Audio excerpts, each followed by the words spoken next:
Chers spéculateurs, bonjour et bienvenue dans cette vidéo hebdomadaire du samedi de retour sur l'île Maurice.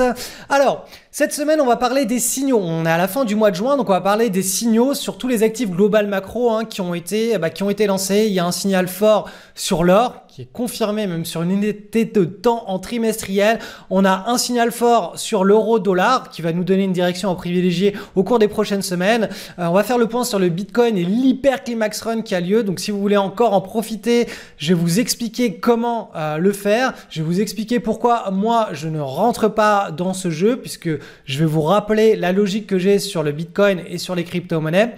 Je vais aussi vous présenter un cas pratique d'une action américaine sur laquelle je me suis fait sortir sans perte ni gain cette semaine, ce qu'on appelle un trade neutre, un trade gratuit. Et je vais essayer de vous transmettre la vision qui sépare le petit boursicoteur qui fait un petit peu n'importe quoi en bourse du spéculateur professionnel. Donc au travers de ce cas pratique en deuxième partie de vidéo, normalement vous devriez ressortir avec une vision qui est changée de la bourse. Et si ce n'est pas le cas, eh bien tout simplement, arrêtez la bourse. C'est parti. Dernière petite chose, les traders mindset maintenant, ils vont partir sur la vidéo, sur une autre vidéo qui sera publiée tous les mercredis, tout simplement parce que cette vidéo devient trop dense, devient trop longue, et on m'a demandé de séparer les traders mindset de manière à pouvoir les partager entre amis, sachant que voilà, partager un trader mindset dans une vidéo qui s'appelle le Bitcoin est-il en hausse ou pas, ou les indices vont-ils monter, effectivement, c'est pas très sexy pour quelqu'un qui veut entendre parler de tout simplement de psychologie et de mindset. Donc à partir de maintenant, le trader mindset sera publié chaque mercredi et chaque samedi, on reste tout simplement sur une vidéo 100% graph. Donc on est parti pour cette vidéo 100% graph. Allez, petite analyse du Bitcoin. On va regarder ce qui s'est passé cette semaine. On est en hyper climax run sur le Bitcoin. Alors, regardez en hebdo. Regardez-moi sur la gauche ce qu'il est en train de se passer. Donc, on est en train de taper dans les résistances, résistance après résistance après résistance. On monte beaucoup trop fort, beaucoup trop vite pour que ce soit tenable sur le long terme. Donc là, tous ceux qui font de la spéculation actuellement, il faut vraiment qu'ils aient une notion qu'ils font du court terme, du très court terme. C'est-à-dire que là, voilà, on a eu, voilà, cette semaine, là, jeudi, on a eu un gros ressac. Là, soit c'est la fin, c'est-à-dire soit ça y est, l'hyper climax run, il est terminé, on a atteint les résistances et là, le retour de bâton va être très très fort. Soit on a encore une dernière petite consolidation qui est en train de se construire et on peut aller chercher plus haut. Je vous rappelle que les dernières résistances sont autour de 15 000, voilà, 16 000. On a quoi? On a du 13 500. Du 16 000, bref, quoi qu'il arrive, quand on va arriver sur ces niveaux, si on y arrive en flèche, là littéralement ce sera vraiment une zone de danger maximale, un petit peu comme ce qui s'est passé. La psychologie là, elle est vraiment proche de ce qui s'est passé en décembre 2017, quand le Bitcoin montait, accélérait, il avait un rythme d'ascension qui était tout simplement pas tenable sur le long terme. Ça, c'est un graphique en logarithmique. Si je vous montre le graphique en linéaire, je vais vous le montrer en linéaire. Vous allez voir que c'est carrément, voilà, ça ressemble plus à rien. Ça ressemble à une espèce de fusée qui monte comme ça, et puis à la fin elle monte tellement fort que elle décroche, elle finit par décrocher. Actuellement, ce qu'on est en train de vivre sur le Bitcoin, c'est exactement le même genre de configuration. On a une accélération et l'accélération est de plus en plus forte, donc à un moment donné ça va décrocher. Donc ce genre de configuration, vu que moi en tout cas personnellement je ne préfère pas jouer les setups à court terme sur le Bitcoin, les setups daily, je préfère jouer un setup moyen terme en swing hebdo pour jouer tout simplement la grande vague de hausse sur le Bitcoin. Alors je vous rappelle, je vais repasser en logarithmique, mais une grande vague de hausse sur le Bitcoin, c'est une vague qui fait, voilà, dans les 3700% ici, dans les 1600% ici, et dans les 564% ici. Bon, il y en a d'autres, je ne vais pas remonter derrière. Et encore même que celle-là, hop, si on la prend en entier, elle fait 7500%. Donc là, vous comprenez que cette petite vague ici, c'est une toute petite vague dans le cycle de hausse du Bitcoin. C'est rien du tout. C'est juste un épiphénomène à court terme. Ce que je recherche, moi, personnellement, après, chacun spécule comme il veut. C'est pas parce que moi, je prends position ou je ne prends pas position que vous devez faire la même chose. Je sais qu'on me demande toujours, Cédric, alors, est-ce que tu as pris position ou pas?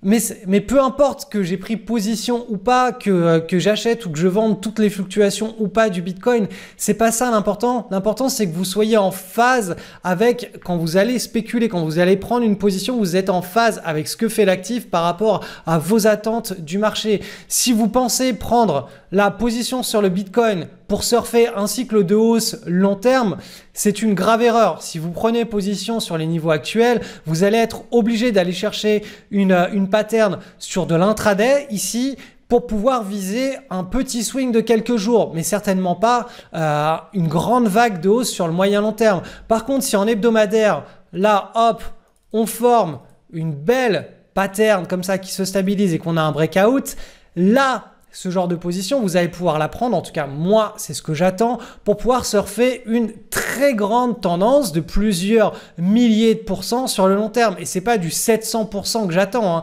C'est vraiment plusieurs milliers de pourcents. C'est pour ça que cette petite hausse là, qui n'a pas stabilisé en hebdomadaire, elle ne m'intéresse pas. Elle peut très bien vous intéresser si vous faites du swing daily. D'ailleurs, dans la stratégie que je vous proposais en swing daily, c'est-à-dire de prendre toujours la première base, voire la deuxième si elle n'est pas trop haute, après une large base, donc celle-ci première base, après la large base, et de revendre sur 100%, il y avait la target qui se faisait donc au cours de cette semaine, qui se faisait mardi. Plus 100%, boum, on sort, on attend, ou on trouve un nouveau contexte de trading qui est première petite base suite à une large base en swing daily. Par contre, en swing hebdo, vraiment, là, on peut se permettre d'aller surfer des grands cycles. Donc voilà, pour ceux qui se demandent, j'ai beau le répéter chaque semaine, je sais qu'il y a des incompréhensions.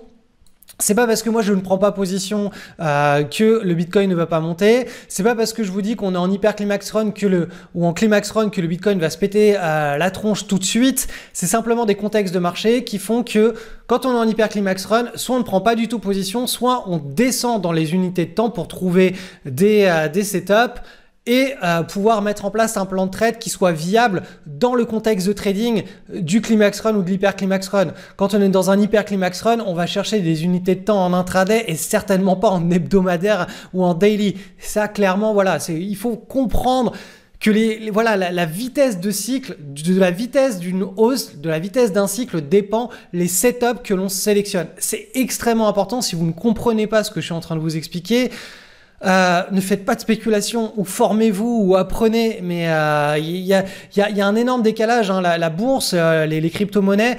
La problématique, c'est que tout le monde y a accès, mais qu'il y a une très faible minorité qui savent comment s'y prendre sur les marchés. Du coup, la majorité qui a accès se fait littéralement laminer. Vous allez voir que la prochaine vague de correction, qui sera juste une vague de correction, elle va laminer la plupart des entrants qui sont en train d'entrer sur cette vague ici, qui est en train de prendre en vitesse et en inclinaison, et ce n'est tout simplement pas soutenable sur le long terme. Ce que l'on veut prendre, c'est une vague qui soit soutenable sur le long terme. Allez, dans les actifs global macro qui terminent ce mois de juin avec des signaux techniques, on a l'euro-dollar. Donc l'euro-dollar ici étant mensuel, hop, on le voit, alors sur plusieurs années, sur plusieurs décennies, je vous rappelle que l'euro c'est 2000, avant il a été reconstruit avec un panier de devises européennes. On est dans un puissant canal aussi avec une forte volatilité. Vous voyez que là on est passé de 1,60 à 1, pratiquement 1. Donc il y a de la volatilité. On est en train de construire des points d'inflexion. Donc on a eu un premier triangle point d'inflexion ici au cours de l'année 2017 avec le mois de mai, une cassure vers le haut, pas mal de volatilité. On est allé chercher la première résistance. On a corrigé, là on a ce qu'on appelle un petit biseau et là on a la cassure du biseau par le haut en mensuel. Donc ce signal en mensuel, il n'est pas extrêmement significatif. Par contre, si on descend d'une unité de temps et qu'on va chercher sur de l'hebdomadaire, on se rend compte que le biseau, il a quand même un petit pivot ici qui est horizontal, qui a été cassé ici pendant la semaine du 3 juin, la semaine précédente, ici la semaine du 17 juin, et puis cette semaine, la semaine du 24 juin, on est toujours au-dessus du pivot. Donc là, on a une probable remontée vers les 1,18 au cours des prochaines semaines. Donc c'est un signal technique, bien sûr, en bourse, tout peut arriver. Mais voilà, la direction privilégiée pour l'euro-dollar, elle est celle-ci au cours des prochaines semaines. Donc idem sur l'or, hein, on clôture ce mois de juin avec un signal technique qui n'avait pas eu lieu depuis... Allez, la dernière fois qu'on a eu un signal technique de hausse sur l'or sur une pattern, c'était ici, hein. Ça remonte, hein. C'était en septembre 2009. Donc depuis septembre 2009, on n'a eu aucune pattern en mensuel tradable, hein. Là, c'est la première pattern en mensuel qui est tradable. Juin 2019, hein, vous voyez qu'il y a septembre 2009, juin 2019, une décennie, 10 ans sans signaux techniques sur l'or en mensuel. Je vous rappelle que le rythme, la vitesse d'implémentation du cycle sur l'or, elle est vraiment sur du mensuel, voire du trimestriel. C'est du très long terme, contrairement aux cryptos où on est davantage sur du daily, hein. Donc voilà, ça c'est vraiment un signal qui est très notable. Sur la gauche, vous avez l'or, donc côté contre du dollar, avec une barre en trimestriel. Le trimestre se termine maintenant. Là pareil, on a un signal en trimestriel ici, hein. Donc voilà, sur l'or, on a un signal de reprise de cycle sur les prochains trimestres. Donc au final, ça va chiffrer probablement en années et ça part, ce signal, il se déclenche maintenant. Donc ce nouveau cycle devrait débuter à partir de maintenant, tout de suite, maintenant sur l'or. Allez, on clôture ce mois de juin indiciel par le SP500. Regardez sur la gauche, on a le graphique en mensuel du SP500 qui clôture quasiment sur ses plus hauts historiques. On est vraiment à proximité des plus hauts. Donc on est toujours dans ce petit range, hein, d'une tasse avec une anse. Donc l'anse est en train de se former. Si elle mature, si elle prend bien forme, on aura par la suite un signal qui sera très puissant, notamment si ça part vers le haut en mensuel. Sur la droite en hebdomadaire, on le voit bien, hein, ce petit range, hein, de la tasse et de l'anse, hein. Ce petit range forme l'anse, donc on a la résistance qui a été formée, le support qui a été formé, on est à nouveau sur la résistance et je vous rappelle que quand on est en range, tout simplement, on anticipe un affaiblissement sur la zone de résistance et un renforcement quand on est sur la zone de support, tant que l'une de ces deux zones n'est pas cassée. Donc dans l'idéal là, si on a un excès, il faudrait qu'on revienne à l'intérieur de ce range pendant l'été afin de consolider et qu'on ait une courbe des prix qui se rétracte bien entre ces deux bornes, hein, qui évolue avec de moins en moins de volatilité avant d'avoir une cassure à la hausse ou à la baisse franche, sachant que on s'attend davantage à une cassure à la hausse, hein, puisque je vous le rappelle une énième fois, mais les indices boursiers sont mécaniquement configurés, câblés pour monter sur le long terme et en plus on est dans un puissant bull market, hein, depuis l'année 2009, hein, vous le voyez sur la gauche en mensuel, on évolue de grosses vagues impulsives. Par grosse vague impulsive, on a eu en 2015 jusqu'à juillet 2016 une grosse consolidation. À nouveau là, entre février 2018 et jusqu'à actuellement, on a une grosse consolidation assez volatile. Donc voilà, dans le cadre de ce cycle de hausse sur le long terme, la prochaine vague attendue est davantage vers le nord que vers le sud. On va maintenant passer sur le Nasdaq qui propose exactement la même configuration, hein. En mensuel, le Nasdaq forme une tasse avec une anse qui n'est pas encore mature, hein. Pour que ce soit mature, il faut au moins qu'on ait, alors je vais vous montrer ça sur la droite en hebdo, hein, un double creux, c'est-à-dire que voilà, ça fasse au moins ça et ça, et qu'ensuite ça casse par le haut. Donc là, actuellement, on est en train de tester la zone de résistance de ce petit range, hein, qui forme l'anse de notre tasse avec anse. Donc on anticipe, hein, une fois qu'on arrivera sur le haut de ce range-là, sur ces niveaux-là, on anticipe un affaiblissement. Et si on venait à dépasser, le scénario le plus probable, c'est un échec à cette cassure tant qu'on n'aura pas vraiment une zone de range qui aura été tapée à plusieurs reprises. Donc voilà, on est toujours dans une situation de range, hein, sur le marché américain. Sur le marché européen, idem, hein, le CAC 40, on a cette tasse avec l'anse.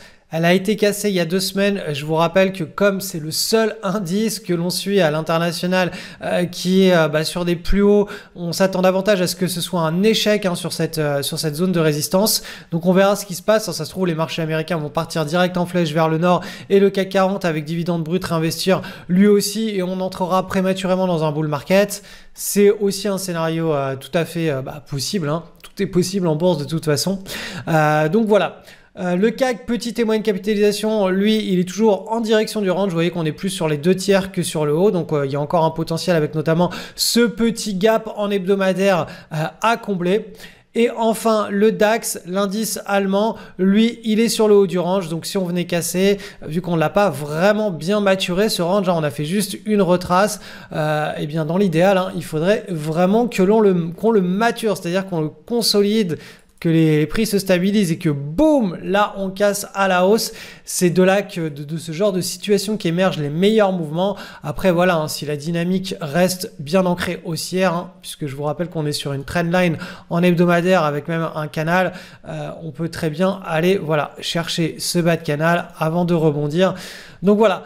Affaire à suivre, quoi qu'il en soit, on est davantage en situation de range avec une dynamique de fond qui est haussière sur le DAX, sur les indices européens et américains, mais le money management à utiliser est celui d'un marché en range puisqu'on n'est toujours pas rentré dans un marché en bull market, mais ça ne serait tardé, on l'espère en tout cas pour la deuxième partie de l'année 2019. Je sais que je suis l'un des rares à avoir cette vision haussière des marchés alors que les médias, que tous les articles, on m'envoie chaque semaine des liens d'articles ultra catastrophistes sur la prochaine crise financière.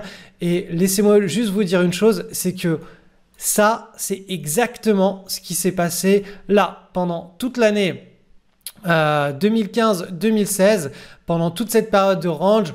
C'était exactement la même configuration. On m'envoyait sans arrêt des articles sur la fin du bull market, sur le début de la nouvelle crise financière. Effectivement, c'est peut-être le cas, ça a peut-être lieu, mais en général, quand tout le marché, je le répète encore une fois, mais quand tout le consensus du marché, quand la croyance est à la baisse, eh bien en général, c'est toujours l'inverse qui se passe. Et là, il y a vraiment un sentiment de marché à la baisse qui est assez important, alors qu'on est dans une simple consolidation dans un cycle de hausse long terme qui est vraiment surpuissant. On est toujours dans le paradigme des banques centrales qui tout simplement qui impriment de la monnaie. Cette monnaie se déverse littéralement dans la sphère financière et non dans la sphère réelle. Et cette sphère financière, ce sont tous les actifs cotés qui sont automatiquement gonflés par tout cet argent qui est imprimé. Donc voilà, on est toujours dans ce paradigme. Tant que ce paradigme tiendra, eh bien, même si la croissance économique faiblit ou qu'elle est normale, on aura toujours un potentiel d'appréciation sur les indices boursiers, en tout cas dans le cadre de ce paradigme qui sera significatif.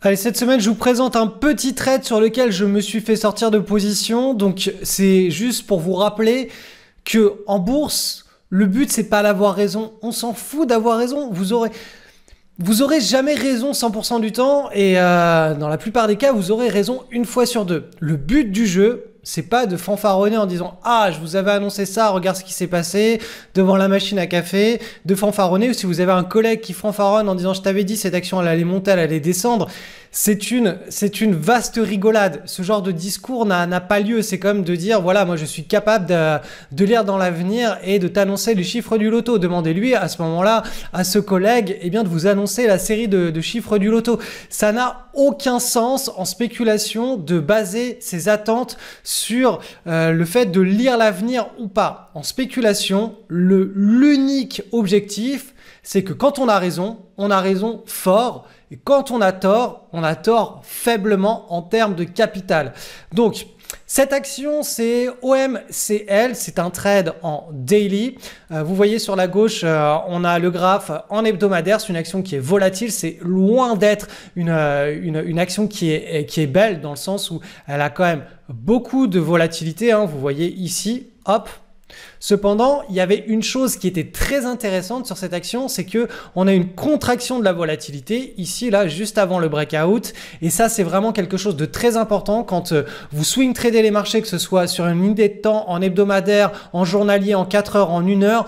L'une des choses les plus importantes, c'est d'avoir cette contraction des prix juste avant le breakout. Pourquoi? Parce que tout simplement, quand vous allez prendre le breakout, vous avez de grandes probabilités d'atteindre le R1 très rapidement si la contraction des prix au préalable est très forte et que votre breakout reste relativement proche du pivot quand vous prenez le trade. Ça, c'est vraiment un élément essentiel qui, même si vous prenez beaucoup de trades dans des mauvais contextes de marché ou dans des mauvaises séquences en hebdomadaire ou même en mensuel sur la base d'un setup en hebdo ou en daily, eh bien ça vous sauvera la mise. Vous vous retrouverez avec un trade qui sera neutre.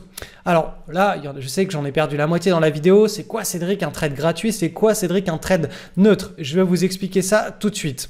En tout cas, première chose très importante, c'est juste avant une prise de position, observez bien que ces cours de bourse soient bien resserrés. C'est pour ça que à chaque fois qu'on regarde un actif, on essaye de trouver ce genre de situation. Ensuite, deuxième chose, vous allez voir maintenant sur le graphe en daily qu'on a ce qu'on appelle limite une tight base. Alors une tight base, qu'est-ce que c'est? C'est une base qui est relativement longue et serrée. Donc hop, on a ici, bon, la tasse, allez hop, je vous la dessine. On a une tasse avec une anse. L'anse, elle est dessinée ici, mais l'anse est bien longue. Elle est tellement longue par rapport à la tasse qu'on peut considérer que c'est une taille base. D'ailleurs, on peut voir ici les bandes de Bollinger se resserrer et rester resserrées pendant pas mal de temps. Ensuite, ici, qu'est-ce qui s'est passé le 11 juin? Le mardi 11 juin, on a eu un breakout avec des volumes en augmentation. Donc là, les screeners nous retournent cette action, on l'analyse. Si on est OK avec la prise de position, on rentre quelques séances plus tard, le lendemain ou même voilà, sur la clôture, si vous êtes obsédé par les marchés financiers. Bref, c'est une zone d'entrée en position autour de ces niveaux-là qui est pertinente. Vous pouvez mettre votre stop sous le dernier creux de la tight base, de la longue base serrée qui a été formée tout au long du mois de mai. Et ensuite, vous avez donc une grille. Donc, cette grille va vous permettre de reporter ce qu'on appelle les R. La distance 1 R, c'est la distance entre votre entrée et votre stop loss. Eh bien, cette distance de R, quand vous l'avez atteint à la hausse, donc quand vous avez gagné ici ce que vous étiez prêt à perdre sur le trade, vous allez neutraliser le trade. C'est-à-dire que là, vous vous rendez compte que dans la soirée, une fois que les cours, les bourses sont fermées, que le R1 a été dépassé, qu'on est tout simplement qu'on a gagné plus ou on a gagné l'équivalent de ce qu'on était prêt à perdre. C'est-à-dire si on revendait avec notre stop loss. Donc là, on va neutraliser le trade. Ce sera un trade qui sera gratuit, qui ne sera plus à risque, c'est-à-dire qu'on va mettre notre stop sur notre break-even. Le break-even, c'est notre niveau d'achat. C'est-à-dire que si les cours venaient à ressaquer depuis ce niveau-là, venaient à rebaisser, on se retrouverait avec un trade sans perte ni gain. Ensuite, on a une deuxième stratégie potentielle, c'est de revendre 50% de notre position sur le R1 et toujours de protéger cette position au niveau du break-even, au niveau de notre niveau d'achat pour les 50% restants. Ça veut dire que quoi qu'il arrive, sauf cas d'un gros gap baissier, on est en gain sur ce trade. Donc voilà ce qui s'est passé, boum, on est revenu ici, donc c'était cette semaine, c'était mercredi 26 juin, on a ressaqué de très haut, donc là, je me suis fait sortir de position. L'idée, c'est pas d'avoir raison ou tort, c'est simplement de protéger son capital. Et si l'action, elle était partie vers le nord en flèche et elle avait rapporté plusieurs dizaines de R, je me serais exposé à un accident positif de richesse. Mais l'idée, voilà, c'est de cumuler ce genre de paris. On en a une majorité qui vont aller nulle part, qui vont se clôturer avec des petits gains, des petites pertes ou carrément neutres. Mais on en aura une minorité qui, eux, vont exploser à la hausse. Et nous, tout ce qui nous intéresse, c'est de nous exposer à cette minorité de trades à la hausse. Ce n'est certainement pas d'avoir raison ou d'avoir tort, puisque quand on prend un trade, on n'en sait rien de ce qui va se passer. On prend le contexte, on multiplie ces prises de contexte et on sait qu'on en aura une minorité qui vont nous rapporter gros et qui vont construire toute la performance en fin d'année. Si vous n'êtes pas OK avec cette philosophie, si vous n'êtes pas prêt à intégrer cette vision des marchés, c'est que la bourse n'est pas faite pour vous ou qu'il faut faire un gros travail sur votre mindset. Donc vraiment comprenez que tout ce que j'essaie de vous transmettre au travers de ces vidéos hebdo ou dans l'école de bourse, de toute façon les élèves le savent, cette vision, j'essaie de la transmettre, de recabler le cerveau de chaque élève semaine après semaine pendant une année scolaire entière de cours. Je vous rappelle d'ailleurs pour ceux qui sont intéressés par l'école que ça n'ouvre que début septembre, une semaine par an. Après, il est impossible de rejoindre l'école de bourse, le spéculateur libre, que la session est fermée pour l'année complète entre septembre et juin.